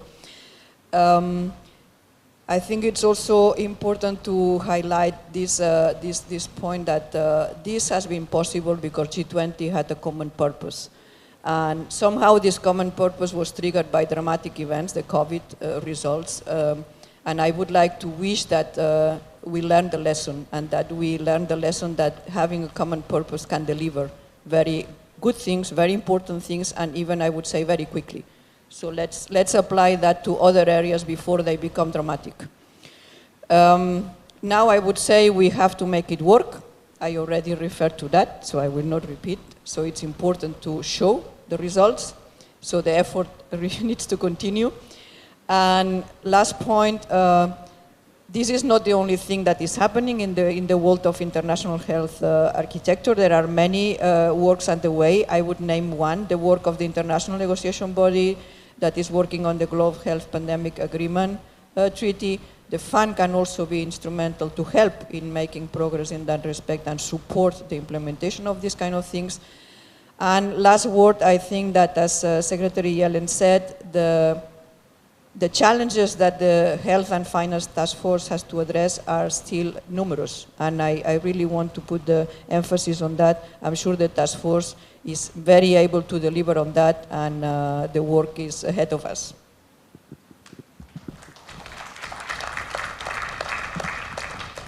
Thank you so much. Dr. Basri?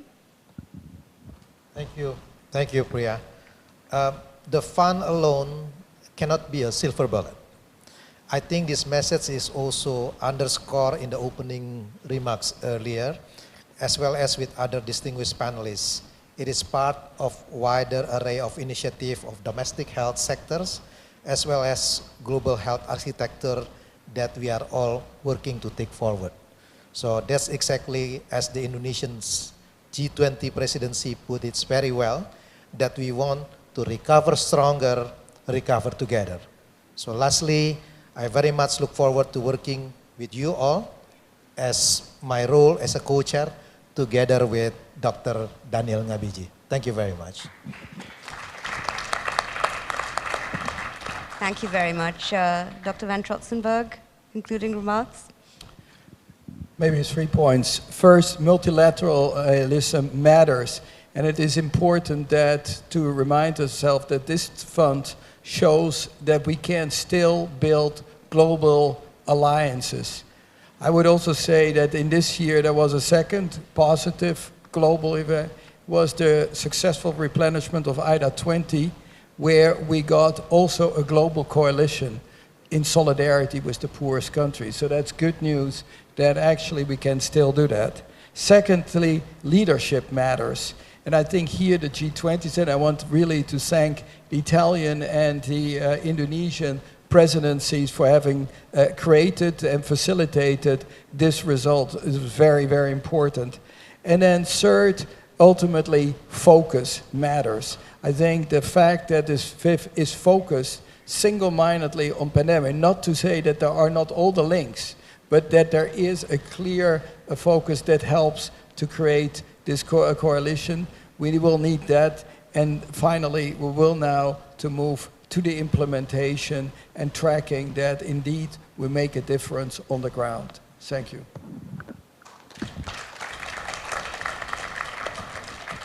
Thank you so much. Really thank all our panelists for engaging with us, for giving us time, for sharing your ideas and your guidance. And this has been a really interesting discussion. Taken copious notes, and we'll make sure that we translate, all of the guidance that you've given us today into the operationalization of the fifth. I think we've heard today that multilateralism can work, that this is a testament to multilateralism, that leadership matters. We will be focused, and we will produce results. We are so fortunate to have Dr. Basri and Dr. Angamije as our co-chairs leading the board. So thank you all very much, and it was great to discuss with you this afternoon. Thank you so much. It doesn't work on the phone.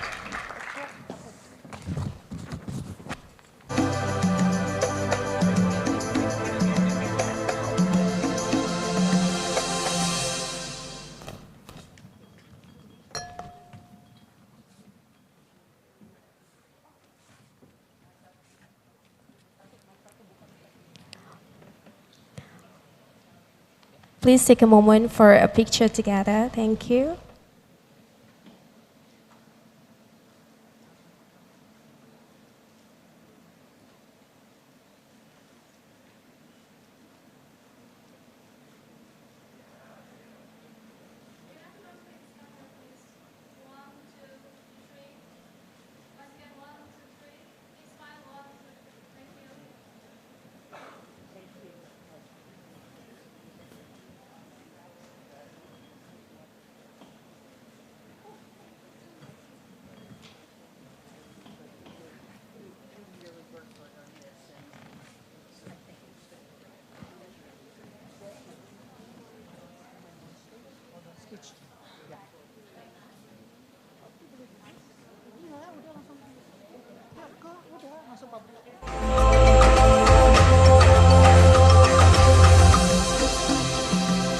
Thank you, Ms. Priya, and all speakers for bringing us to a very productive session today. The last remark from Bapak Budi Gunadi? Yes. To Bapak. Stage is yours. Your Excellency, ladies and gentlemen, I've been with Ibu Sri Mulyani for the last 2 days, and many local journalists are asking me why the Minister of Health is always with Minister of Finance. But the foreign journalists have a different questions. They ask why people with zero health background and 30 years of finance and banking background become the first health minister in the country. So I shared with them that, hey, this global health crisis pandemic has cost us around 12 trillion US dollar. The financial cost to the global economy. It's much bigger than the previous global financial crisis that I just checked with Professor Khatib Basri is around 2 trillion US dollar. And as a banker for 30 years, I've seen that in global finance, you have two great institutions like the IMF and World Bank that have capacity, mandate, and clear governance to help any countries before, during, and after the crisis. We don't have it in global health architecture. Same capacity, as big as yours. So if we recall in history in 1944 in Bretton Woods, when global leaders sit together and establish World Bank and International Monetary Fund, that play a major role as a pillar of global finance architecture and help save not only the global financial crisis after the war, but also series of global financial crises after that. I strongly believe history in the making and global leaders like you in 2022 in Bali repeat history. We established the pandemic fund that I strongly believe that will play as a major pillar in global health architecture that will help us, the world and the world's citizen, for the future global health crises. Ladies and gentlemen, to close, I just want to let you know that the logo there is called a gunungan. Gunungan is the symbol of tree of life. It is used as Indonesian traditional shadow puppet show called wayang. It is used at the beginning of the chapter and the end. So Indonesia presidency now is coming to the end of our chapter. We have walked upon the path that is the footstep, from the Italian presidency. And we will soon leave a footprint for the next president, India. So hopefully India will lead us to find a new path, a new journey for a better world, for a wealthier world, and for a safer world for generations to come. So thank you to all of you, and again, thank you.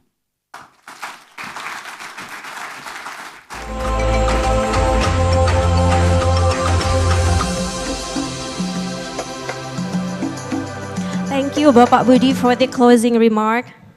Ladies and gentlemen, we now come to the very end of our event. I would like to thank all speakers and participants who have joined this conference from all over the world. I sincerely hope that through this program and discussion afterwards, all of us can contribute to strengthen the global health architecture. I am certain that you are all looking forward to getting back to your busy schedule. So on behalf of the host, I am Karvina Widyopalupi, extending appreciation to each and every one of you. We do hope you have a great day and enjoy the rest of your stay in Bali. Thank you. Assalamualaikum warahmatullahi wabarakatuh. Om Santi, Santi, Santi Om.